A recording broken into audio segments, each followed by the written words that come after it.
All right, so this is the first house video. I have the 3rd, the 4th, the 8th, and the 12th house video if you're interested in those. So I did a poll on YouTube and I asked, what did people want me to do next? You know, the 1st, the 5th, the 6th, the 7th, or 9th. And 32% of people said the first house. I had 106 votes, so thank you if you voted.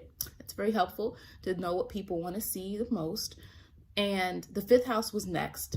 And then after that was the 9th. I guess you guys really want to know about these fire houses. And then the last was 6th house. I guess nobody wants to know about daily life and work responsibilities. I mean, you know, the 6th house is important, but it's not as, it's not as interesting, I guess, or as spicy as these other houses can be, I guess. I don't know. But all the houses are important because they all are important part of our life. And so there is no house that is more important than the other. Now, there might be in your chart, but that's what I mean. There's no rule. But your chart, a house might be more important than another house based on whatever planets are there. So that is a possibility. So let's jump into it. First house. So in my work, sometimes I do make comparisons. And that is because I have people who are learning astrology who come to my channel. I also have people who are just want to know about themselves. But my style is how I do things. It just is what it is. And I think it is helpful for people to see contrasts to understand what something is. So the 12th house, as you know, I talk a lot about the 12th house, is the hidden. You can't see it. You have to bring it out. Whatever energy that's in the 12th house that is needed, you have to bring it out. There's a lot of things with the 12th house. I'm not going to go into tangent, but the 12th house are things that we can't see. So where, imagination, spirituality, hidden thoughts, hidden, things that are hidden behind the scenes. The first house is the contrast of that. It is the direct opposite, right? Because the first house is seen. You see someone that has a planet in the first house, that is alive. That is active. You cannot hide that. You don't really need to investigate it. It's there. It is what we see you doing, what we hear you saying. It also brings the question of you. Who are you? You are your identity is forged through this planet. Now, again, there's other parts of our chart. So yes, you could have people who have a planet there, but it contradicts something else in their chart. You can have a person who wants so badly to be seen a certain way, but they ignore other parts of their life that could give them some fulfillment as well. So that is definitely a possibility. The first house has a compulsion to be seen. That energy is conscious there. It's not unconscious. It is a awareness. So even if a person is not into astrology, or even if a person doesn't know what their chart is, all of a sudden you start saying, like, you have Mercury in the first house and this means that. You see it in that person. Okay. Now, some things that can be interesting with this is you can't escape how you're seen, though. That is the drawback sometimes of the first house. You cannot escape. You cannot escape how you're seen by other people. You can't escape it. And so it can sometimes cause issues where you are known for something in particular. It's a part of who you are, part of your identity, and then you try to veer off. Because sometimes people will keep you stuck in this idea of like, but this is who you are. But I knew you 10 years ago, but you were this. And you might still be that person, but there's things about you that have changed. When you have, any planet in the first house, so we're talking about like conjunct the ascendant, the rising sign. So now it's like, well, that is very strong energy, right? That might even overtake some other parts. You can have a person who has a planet in the first house and it's conjunct their ascendant, right? So that means the degrees are like this, right? The energy merges really well together. Well, now, if we put that planet in the first house, that might sometimes overshadow the person's sun. Because remember, the ascendant is what people see. But then if we're putting a planet there, well, now the planet is working together with the ascendant to create some type of energy. Okay, so I'm just going to jump into it. I do have other videos where I talk about the first house. So like I have Mars, Jupiter, Venus. I think I have all the planets at this point. I think I do, all of them. And I talk about them in the house, right? So Mars, I go through all the houses. Jupiter, I go through all the houses. So I do have those videos as well. Check those out if it interests you, because I do sometimes add different information in different videos. All right, so, but I want to focus on the first house being this place, an embodiment of self, and how it is important to understand the way in which other people will perceive you and the way in which you might move about life, because you can't escape it, okay? Now, Mars. So Mars rules the first house. So here we have a willpower. We have this strong, there's something about the individual that usually it's very independent. There's Mars need to say, I can do this, or I am this force of energy. Now, depending on what sign it's in, that's going to change how it comes about. But either way, you see the person's action aligned with whatever it is that they're trying to accomplish. Even if you have something like Mars and Pisces, you're going to see this person's action is devoted to things that are Pisces-like in nature. So it's not the Pisces energy that is more obscure, that is more, evasive, that is more, in a, more of a untouchable type of energy. Sometimes Pisces can be untouchable, like you're really not, it's not anchored into these kind of rules of the physical world, right? Like Pisces energy can sometimes be on its own world, right?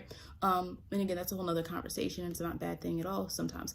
But the point is that Mars right there, even if it's in Pisces, there is a concentration of that person's inner ability to exert outward though.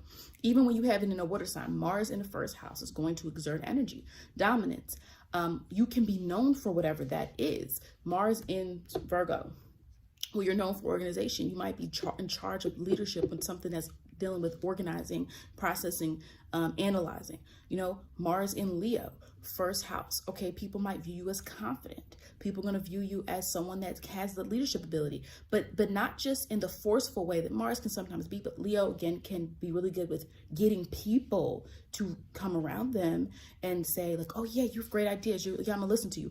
So Mars is going to create this energy in you no matter what, to lead, to be assertive, to be ambitious when it comes to the energy of your sign.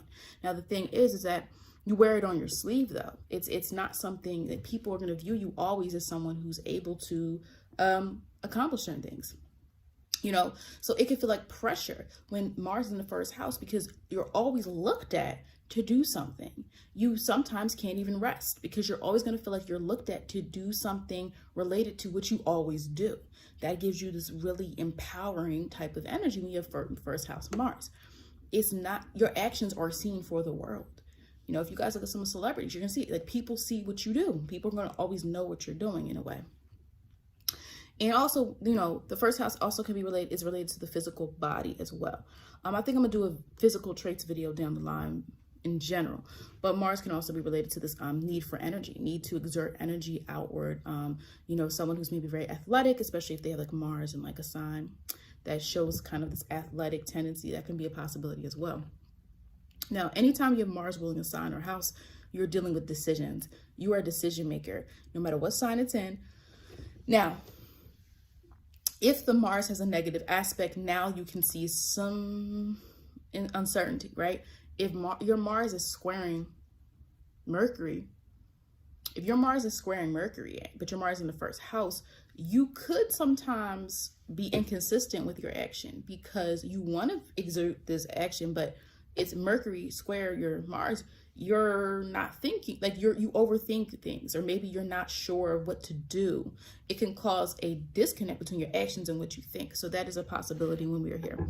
But the thing with Mars in the first house, you're here to create an impact. You're aware, you're conscious of that. It's very different than the 12th house is what I said. Okay, the sun. I started with Mars because Mars rules the first house. The sun. So here we have the expression. I do have a sun in the first house video that goes more in depth, but the sun here, it's like who you are is important, like your assertion of identity. So the sun is what we consciously are projecting to the world. And with some signs it's traits, and some signs it's certain type of loyalties, or for some signs it's certain things that you want to bring to the world that has nothing to do with you. But with the sun there in general, you're known for something regarding your personality. Even if someone had sun in Virgo in like the first house, and you're like, well, Virgo's kind of more in their mind and Virgo's mental. You have to figure out what Virgo's thinking or something like that. But then they might be known for that. Their sun is in Virgo in the first house. That's their reputation, their ability to be seen is through that lens. But you can't hide from it. Get what I'm saying? Another Virgo might not get that attention for that. Another Virgo might be like, oh, that Virgo, they nitpicky. Oh, that Virgo's critical. But the Virgo with the sun in the first house, especially maybe they have sun conjunct Jupiter or trine Jupiter or something like that. Well, now people favorably go to you to get, your opinion, or to you to analyze something, and people really value what you have to offer. So that is where the sun is very, very important. Now, sun wants to be in the 5th house. That's where it's going to really express the easiest. But with the 1st house is fine too, because the 1st house is also a fire house, and the sun can really exude there. It can really show what it is. Remember, the sun is not depth. Though the sun is what we see, but we always know there's things behind the scenes. So some people might feel that certain other aspects of them are overlooked. So a lot of times people don't talk about the sun in the 1st house. It's like, great, you're fun, everybody likes you, or what else will they say? Like, oh, that's a great placement to have because people can see your personality. Yes, good or bad. It depends on other aspects in the chart, because if it's like a really strong energy that can be overpowering, it can be perceived a certain way. But remember, so the sun being there is what you're going to feel compelled to show in a very dramatic way, because the 1st house is expressing itself. You are identifying as your personality. You are aware that this is how you are. It's very different than other signs or other placements where you're trying to figure out who you are. But the problem is the sun is not everything. So it can sometimes feel overwhelming if you have a lot going on in your 1st house, because there's other areas of your life you want people to notice you for. You might want people to notice you for your mind, or might want people to notice you for your real emotions, but sometimes it's centered only on the sun. But the sun could be a great place for your personality to really shine through, because we know when we know someone's personality, that can bring about, some likability factor, that can bring about people seeing you for what you want to be seen as. That's the beauty of the 1st house.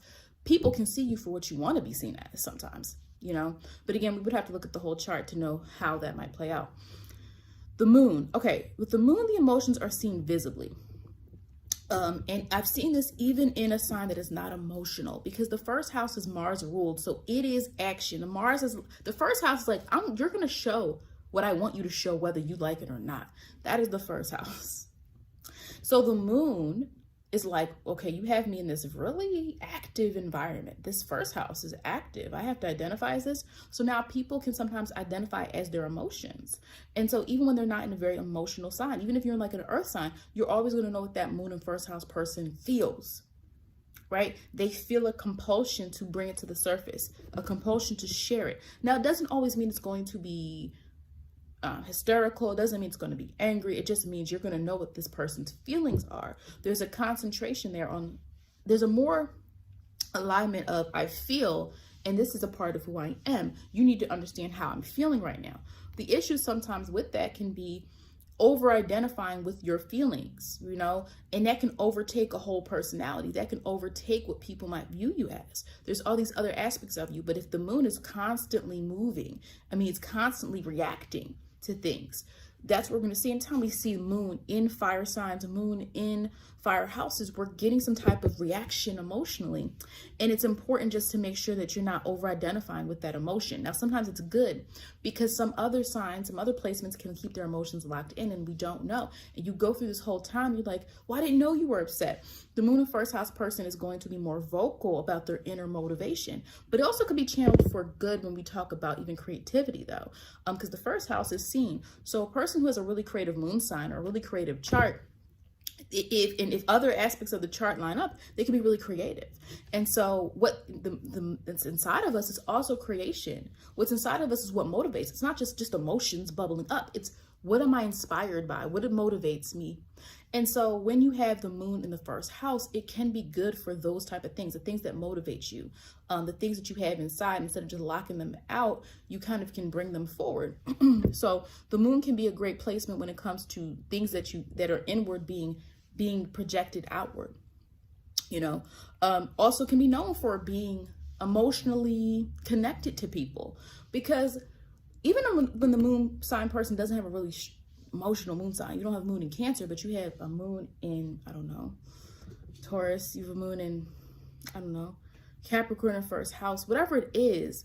Well, the moon now has an awareness and understanding sometimes of the need to connect with other people. Like the moon, there's an awareness of my emotions are going to be shown. So maybe I should have better relationships with people, or maybe I should show people that I care about them. Now, again, the sign's going to be different. Moon in Capricorn might show you they care with a practical advice and tough love and mentorship, and whereas your moon in Pisces in the first house is going to show more of a compassionate type of thing. But moon in the first house, people can be really good with showing on the outside that you care about people, but the way in which it goes about depends on the actual sign. Now, when someone has Mercury in the first house, there's sometimes they're going to be known for what they say. They're going to be known for what they say. Writing as well. Like Mercury can be related to writing, but we like to sometimes first go with the fact that Mercury is going to have something to do with our communication style. So can sometimes be a direct approach. It really depends. Direct, even when they're nice, even when it's a nice, gentle energy, there's a directiveness. It's ruled by Mars. The first house is action. So whatever planet you put in there is active. That's why I said the moon is active. Moon can't hide. You can't hide it. You can't hide your thoughts. Some people in Mercury first house feel a compulsive need to talk, a compulsive need to share, but it's a part of who they are. So first house Mercury person, their words are important. Their words, like it matters to them to be heard. The Mercury in first house people, whereas you get Mercury in 12th. Again, I make comparisons in my videos. That's what I'm doing. But Mercury in the 12th house person can hide what they want to say or overthink what they want to say. Mercury's in the first house and can create more of a direct line of also people identifying with their words, wanting to be heard, believing what they have to say is important. Now, again, what I said, I want to sometimes put a different spin on the first house because all the houses have pros and cons. And I think the con of the first house is sometimes being seen as just that one thing alone. Or if there's other placements in the charts, or there's a lot in the first house, it's overshadowing other things. So let's say you're a Mercury in Cancer, but you're a Sun in Leo in some other house. And you might feel like, and you're what did I just say? Yeah, Mercury in Cancer and you're a Sun in Leo, and your Sun is in the 6th house and your Mercury's in the 1st house. Well, you might feel like, again, Mercury in Cancer is not always, it's an energy that relies more on their connection to people to really communicate. It's not about facts. Mercury's about facts, but you put Mercury in Cancer, it's now more about like, I'm going to just say what I feel. I'm just going to communicate in a way in which I'm connecting with you. It could be really great for people who are into like therapy or helping other people out, because you're confident in being able to share and have those type of communication with people. But let's say you have Sun in Leo. So you really want to be known for like, maybe you're projecting all the time this Leo energy, because the Sun is what we are consciously projecting. It's what we're comfortable projecting. But the problem is, if your Mercury is in the 1st house and you just feel like, wow, like people just always coming to me for advice and comfort, and I know how to do it, but I want people to notice that I've been working on this project forever. So that's what I mean by sometimes things can overshadow other things. The 1st house is strong, and all of the houses have their strengths, but the 1st house is seen. That's what makes it different. 3rd house, I have to go communicate with you to know what's going on, right? The 8th house, I have to really be in some intimate type of relationship with you, or some intimate type of contact, or be in with, like, we have to somehow be aligned for me to understand what's going on in your 8th house, right? For me to be a part of your 8th house. 5th house, okay, we see it, but the 1st house is identity, and it's going to show the world what you are, or part of what you are, right? Because we have the whole rest of the chart. Some people, Mercury in 1st house, can say things for attention. Some might like attention. It really just depends on the rest of the chart. If the person is just simply, it could be a person Mercury in Sagittarius, and there may be a messenger, and they're just really trying to speak truth. So maybe it's not always that, but Sagittarius energy sometimes can, especially with Mercury really rules Gemini, right? Mercury in Sagittarius can sometimes exaggerate things. So that's something just to watch out for. But that need to be heard can be channeled in a positive way, because people will listen to what you have to say. And if you have another part of your chart showing that you have the ability to influence people, Mercury in 1st house people, because you're heard, you're going to be the first person people listen to. You're going to be, or the first person people hear, when you speak. Venus people, Venus in 1st house people, a lot of times they like to show off their relationships, or their relationships are a part of who they are. Like, if you've ever seen someone and you're like, but it's different than the 7th house. 7th house is more, Venus wants to be in the 7th house, right? It rules the 7th house. Venus in the first house person, sometimes, some people, can over-identify with being in a relationship. You know, you can have someone who's either always in a relationship or wanting a relationship, or someone who's visibly, verbally, or intentionally projects that they value partnership. That's not a bad thing, because partnership doesn't always mean romantic. It can mean business, it can mean friendship, it can mean anything where you are pairing with another person. But also sometimes, you know, there's this focus on wanting to be important within the partnership. So it depends on the sign, but some people, Venus in the first house, it could become an issue where the first house is self. So you want to be important in a relationship, but you don't want it to overshadow your partner as well. So there, again, it depends on the sign it's in. Maybe Venus and Aries in the first house. Whoa, not bad, but you know, Venus is linked to appearance and beauty. And so these people can be perceived as beautiful. Now, again, it's everybody's like, well, beauty is in the eye of the beholder. That's true. But that's where sometimes you can get an influence where a person is perceived as attractive, even if you don't personally think they are. It could be that Venus influence. People are drawn to them. So even if they're not conventionally beautiful or what people view as beautiful, there's an attraction to the Venus in the first house person, because one is of self, and there's this kind of identity that you might have where people are drawn into what you have to offer. People view you as someone who, you know, Venus is harmony, Venus is value. So people might view a Venus in first house person as valuable in some way. So that is something that could be really positive. You know, and let's see what else. There's a likability factor, right? There's a likability factor sometimes with Venus, because Venus is this, like I said, it can be linked to this concept of romance and relaxation and calm and harmony and balance and beauty. You know, but Venus can have a hard time functioning there, because it can get so much attention. You have to watch out for that, depending on other placements in the chart. So much attention given, and then there's a disconnect between who you are. You can have a person who gets a lot of attention for what they look like, a lot of attention for people like them or to be around them, but is it really true and genuine? You would have to look at the other placements in the chart. But that's where I talk about everything's good and bad. Or good. And some people might just have a really great Venus placement. Like, you Venus conjunct Jupiter and something else, like, it might be really great.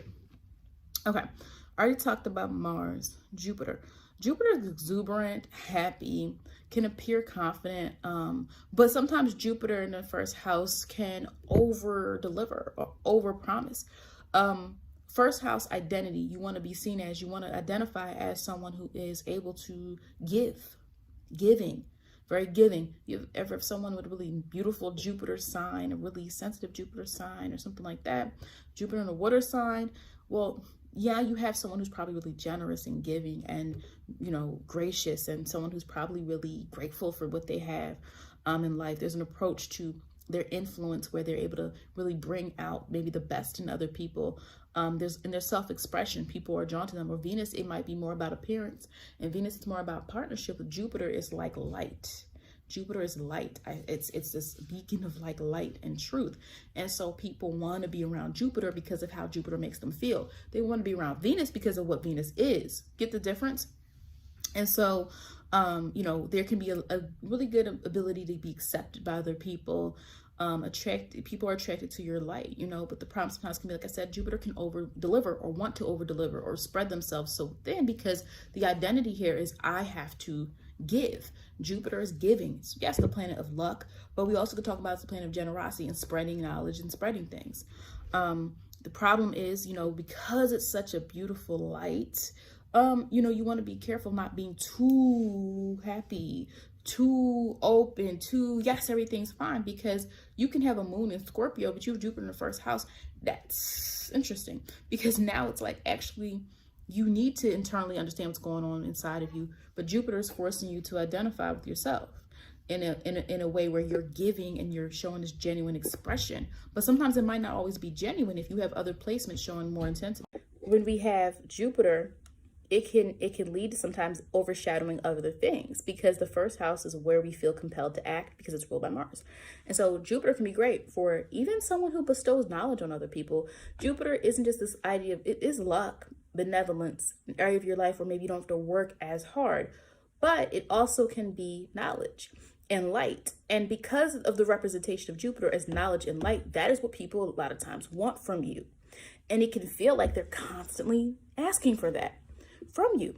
If you're a person with your moon in the 12th house and your Mars in the 12th house and then your Jupiter is in the first house, well, you're going to feel constantly compelled to constantly uplift that image. And you just want to be left alone. So that is where we have to understand the differences there. Again, the whole chart will tell the whole story. Saturn in the first house people are very serious. There's a serious nature because remember, Saturn deals with harsh lessons, karma, and it also deals with responsibility. And so since Saturn deals with responsibility, what we're typically going to have is a mature person. Now again, this is what this person wants to embody. This is what you want to show. You're trying to show maturity. Or it sometimes can mean you are always forced into situations where people view you as more mature than you want to be seen. Like people always look to you as a leader or look to you as having all the answers, as the opposite of Jupiter. Now, the thing with Saturn is respect. There can be a respect thing there. There can be even though, there's a really serious nature, people respect you or are going to view you as someone who has authority. So if you're someone who wants to be in some type of leadership position or you want to have authority, having Saturn in the first house can sometimes be an indicator that is possible. Now, with some people, it can restrict you. The first house can restrict, not the first house, Saturn can restrict you. So for some people, Saturn in the first house, it takes a while to even get to that point where you feel authoritative, you feel successful, you feel ambition, because remember, Saturn doesn't give us anything. Saturn makes us work for it. It's not like Jupiter. And so when you have Saturn in first house people, sometimes there could have been setbacks or hardships early in life with your identity, understanding who you are, even taking yourself seriously to a certain extent. And some people can go to the extreme where they take themselves really, really seriously because of things that happened in the past where they weren't able to feel that people really understood them or people really took the time to let them, be who they were. So there sometimes can be confidence issue when you have Saturn in the first house because of Saturn's ability to kind of delay certain things. So a lot of times Saturn people want to hold on to what they've achieved or that reputation they have because of the experience in the past where you might not have had that experience. But, I think in general, that can be a good placement for people who are leaders, people who are listened to. If you want to be perceived as someone who is taken seriously, if you see that Saturn in the first house, that can be one indicator of that. Now, Pluto is another serious planet. Now, the difference is Pluto is about transformation, whereas Saturn can be more about tradition and structure, right? Tradition, order. I'm going to bring order to something. That could be your persona, especially if someone has Saturn conjunct the Ascendant. Well, there you go, right? If there's Saturn's in the first house. Now, if Pluto's in the first house, we're dealing with an obsessive quality or we're dealing with transformation. Pluto is probing deep in order to understand something at the deepest level. But when you understand something at the deepest level, you can get really deep and it gets really intense with Pluto. And so Pluto in the first house, people can sometimes be kind of obsessed with like controlling something or power, especially if someone ever has Saturn and Pluto in the first house. Now, it doesn't have to mean it's bad, but it does mean there's going to be a harshness or a seriousness to their nature. And so with Pluto, it's more about changing things. A person with Pluto in the first house might also be just someone who changes themselves up a lot. Their physical appearance, the first house is linked to the body. We can see you. The first house, we see you. We see it. Whatever is in that first house, we see it. So Pluto can also sometimes mean change, a person who changes up a lot. They change something about themselves quite often, especially if you had someone with Pluto and Venus in the first house. They change their appearance a lot, But Pluto in the first house, people just have to watch out for their identity can sometimes be tied to this need to understand something so intensely that you try to control it. You try to manipulate it. You try to embed yourself within something to the point where sometimes you aren't really giving it any type of freedom. And especially when we think of Pluto in relationships, if a person has anything showing that there can be issues with relationships, well, your personality is going to be coming across to some people as controlling. Now, for some people, it can come across as you being just really intense person who's really deep. They might go to this person because they view this person as like, wow, this person is really, really insightful. This person has a lot of, knowledge that's deep and it's beyond what anyone else knows. But the Pluto sign is the person who, the representation of Pluto is this concept of simple, it's controlling, it's taking from its outer environment. Whereas Saturn, I make comparisons because people sometimes confuse certain signs and planets, and we need to talk about it. Saturn is going to build up. Saturn is like, I'm gonna do this hard work. Pluto rules Scorpio with Mars. I'm consuming. I'm taking. Pluto can take. That's how it gets its control. It absorbs things and it transforms them. And so you put that in the identity of the person, there's this constant need to evolve, this constant need to change. But it's important to also make sure that you're not just doing things just in order to have this kind of power and control. It can be used in a very good manner. Again, someone whose job or someone who has to somehow heal, not heal, well, it could be healing. Going through tough times with other people. Like, you know, when you see any Pluto or Scorpio energy, there can be a healing there when it comes to, let me just clarify that. Not healing like Pisces, but more so like deep, dark things that are traumatic, right? So the first house person, if Pluto in the first house person is easier, it's easier for them to deal with these types of things. So you might even see this person's interests might have something to do with something that's really deep, dark, secret, or even something that's really not commonly known. So that's what you have to understand, because the whole taboo part of the 8th house is Pluto, okay? And so this person can be known for like obsessive qualities. You can see some OCD type of stuff with Pluto in the first house. Now, again, it's going to depend on other things in the chart. And it doesn't mean Pluto is bad. It does not mean Pluto is bad at all. You have commanding power. You are able to absorb things and kind of make them what you want them to be in a way. Pluto is able to take from its environment, transform, and go deep to understand the root of something and its complexity, which sounds pretty intense. It is intense. So I think when you have Pluto in the first house, it's just watching, not being overbearing and bossy. Now, when you have Neptune, I just did a video recently about Neptune and Uranus. Neptune first house people are dreamy. There's something about either their physical appearance that's very whimsical, it's very light, it's very, and by light, I just mean the spirit of it, you know, dreamy, not really caught up in the facts and caught up in just like the action of things, caught up in persona. Neptune in the first house gives the person a kind of outward appearance of wanting to show what is possible. Part of your identity might be linked to your imagination, who you are. Now, for some people, I didn't go this in depth with the other video, but like it could mean, now again, I give you guys the possibilities. It is not until you get a personal reading where we can then start talking about individuals. I mean, you can leave a comment, but you guys know what I mean. At its extreme, I tell people the possibilities so you understand the range of things. That Neptune in the first house could, if it's got some, if a person had Neptune squared Sun, there can be image issues, right? Neptune can be this beautiful energy of someone who's imaginative, someone who's creative, someone who, and by creation, I mean, you simply are taking things from your imagination and bringing them out. And so people might even look at this person as someone inspirational. First house Neptune people can be inspirational in how they present, because there's a sense of identity. They are connected to this idea of wanting to be different, wanting to be perceived as someone who is living their life in accordance to their own world. Neptune and first house people are often identified as something different than what other people are. Not like Uranus, not like Aquarius, where there's a conscious mind thing here. The Neptune energy is about being. It's not about reality, okay? And so when you have Neptune in the first house, if you do have any negative aspects to the chart, it could mean someone who has self-image issues. It could mean someone who's not able to see themselves clearly. Because remember, wherever Neptune is, it can cloud us. And similar to how Saturn can cause hardships or a setback in someone understanding who they are or understanding their identity, because maybe it wasn't, you were restricted from being who you were when you were younger, if you had Saturn in the first house.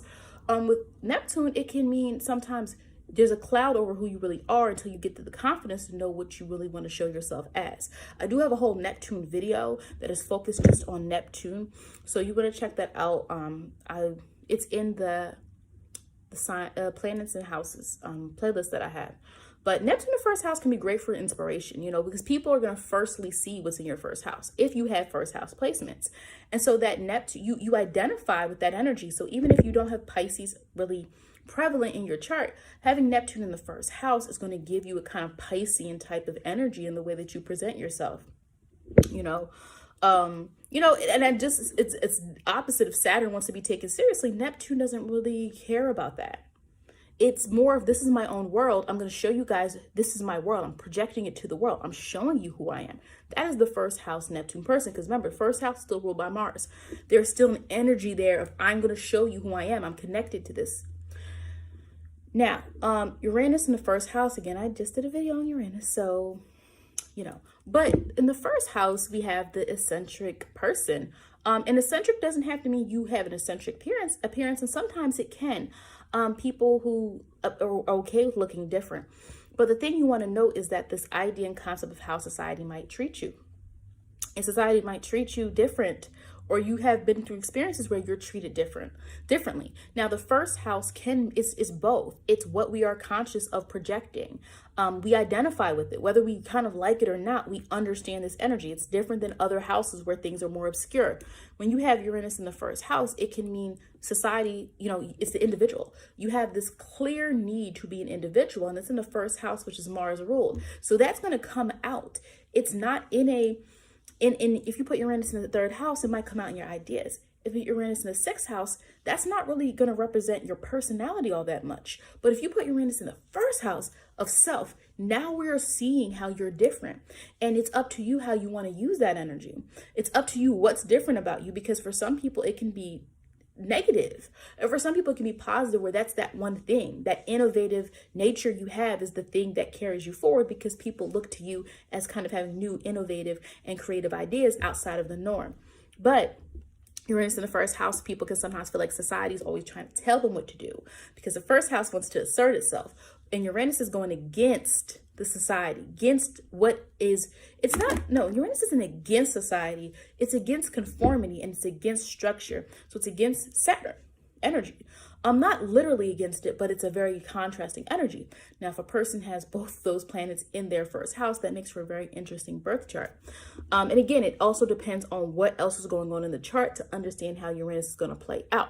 Because if someone has Uranus in the first house and they have their sun in the fifth house, and their sun is in Aquarius in the fifth house, and then they have their seventh house, they have, let's say they have Uranus in the seventh house. Well, not Uranus, I'm sorry, not that. Neptune in the seventh house. That's going to be an interesting individual who's very, very unique and very much about their own self-expression, right? And their own idealism within themselves and within their partnership. So that's where it's important to look at the whole chart when you're interpreting things. But in general, there's going to be similarities. Uranus in the first house, people, there's something different about you. There's something different that you want to project as a part of your identity, even if it depends on you. It could be your friendship group. It could be at work. It could be your family. It could be the generational planets can have an interesting way of being more about our experiences than our personality. But the first house is of self. So I can't explain Uranus any other way but what it means if you are talking about identity, self-actualization through the first house. So that is basically it for this video. I think I did all the planets. I'm pretty sure I did. I did a break. Like, I recorded the first part in the morning. Then I had to go to work. And now I'm back doing this. So that is basically it. Please like this video. Make sure you're subscribed. Until next time.